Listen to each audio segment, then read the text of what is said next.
Think about the last time you were truly alone. No phone, no music, just your own mind. For us, it's a choice. For ancient humans, It was almost physically impossible. To understand why, we have to go back 50,000 years. Back to the age of the tribe. in the Pleistocene, solitude wasn't a vibe, it was a death sentence. If you were alone, you were prey. Our ancestors lived in constant, ultra-social proximity. Privacy, that concept didn't even exist yet. Every meal was shared. Every sleep was communal. The internal monologue we have today. It was actually a collective monologue. Let's look at the biology of togetherness. Humans are obligatorily gregarious. We are biologically wired to be with others. Isolation triggers the same part of the brain as physical pain. To an ancient human, being alone felt like being burned. So they avoided it at all costs. But it wasn't just about physical safety. It was about sensory overwhelm. The world was never quiet. A quiet forest meant a predator was nearby. Silence was a warning sign. So their minds were always processing external noise. Think about our modern silence. It's artificial. We built boxes to block out the world. Ancient humans lived in the open air. The wind was a constant companion. And then there was the fire. Fire was the first social media. It provided light, heat, and a focus point. It also provided a constant crackle. This white noise kept the brain engaged. They were never alone with a blank mental canvas. But what about their actual thoughts? Archaeologists believe language changed the way we think. Before complex language, thoughts were likely sensory images. Not the narrative "I should go do this" we have now. The inner voice was a later evolutionary addition. For ancient humans, the voice was often external. The tribe's stories became their mental architecture. You weren't thinking about yourself. You were thinking about us. Every task was a group effort. Gathering berries, you did it with others. Making tools, you did it in a circle.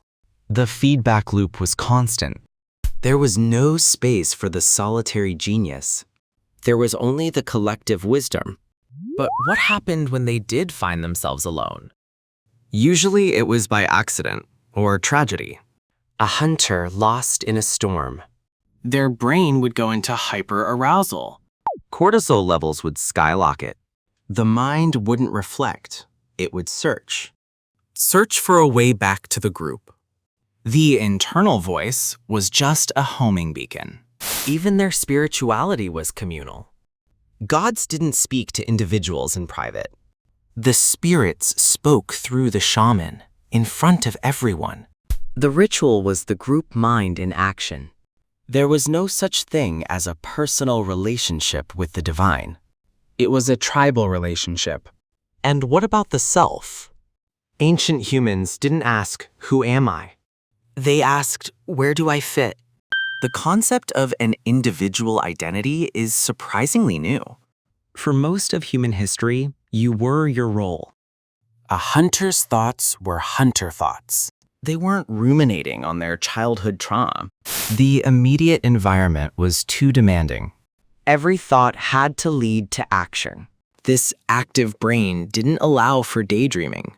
Wait, did they ever dream? Of course, but even dreams were shared. A dream wasn't a private secret. It was a message for the whole tribe. They interpreted it together.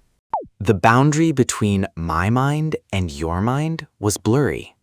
Anthropologists call this intersubjectivity. It's like a shared operating system. Now, fast forward to the agricultural revolution. Things started to change. Walls meant separation. Separation meant silence. For the first time, a human could be in a room by themselves. And that's when the inner monologue really took off. When the external world goes quiet, the internal world gets loud.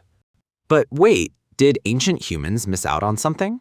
We think of solitude as a time for enlightenment. For them, enlightenment was found in the group. The ego hadn't been invented yet. Without an ego, there's no self-consciousness. They weren't worried about how they looked to others. They were how they looked to others. Think about that. Total freedom from the self. It's what modern meditators spend years trying to achieve. Ancient humans lived in that state every day. But was it always perfect? No, the pressure to conform was absolute. If you didn't fit in, you were cast out. And as we said, being cast out meant death. So their thoughts were heavily policed by themselves. They couldn't afford a rebellious thought. Their minds were a mirror of the tribe's rules. This is why our modern anxiety is so strange. We have too much choice and too much space. Ancient humans had no choice and no space. They were never alone with their thoughts. Because their thoughts weren't theirs. They were the tribe's thoughts. This creates a fascinating neuroevolutionary question. Did we lose our group mind to gain our individuality? And was it a fair trade? Today, we pay for apps to help us be present. Ancient humans were present by default. They couldn't afford to be anywhere else. The past was a lesson. The future was a hunt. But the now was where they lived. Their thoughts were anchored to the physical world. They were never alone because the world was alive to them. Animism was the default setting. Every rock, tree, and stream had a personality. You can't be alone if the whole world is someone. Our modern world is disenchanted. We see objects. They saw spirits. Which way of living is more natural for our brains? Evidence suggests we're still wired for the ancient way. Our loneliness epidemic is the proof. We have 8 billion people, yet we feel more alone than ever. Ancient humans had 30 people and felt entirely whole. The difference isn't the number of people. It's the connection of the thoughts. They shared a psychic space. We share a digital space. But digital space is thin. It's hollow. It doesn't provide the sensory feedback we need. The smell of the fire. The sound of breathing. The physical warmth of another human nearby. These are the signals our brains crave. Without them, our thoughts turn inward. And for a brain designed for others, inward is a scary place. That's why we scroll, to escape the silence. We are trying to recreate the tribal noise. But it's a poor imitation. So how can we fix this? We can't go back to the Pleistocene. We can't live in caves and hunt mammoths. But we can recognize our biological needs. We need shared activities. We need shared silence too. A silence that is held by someone else.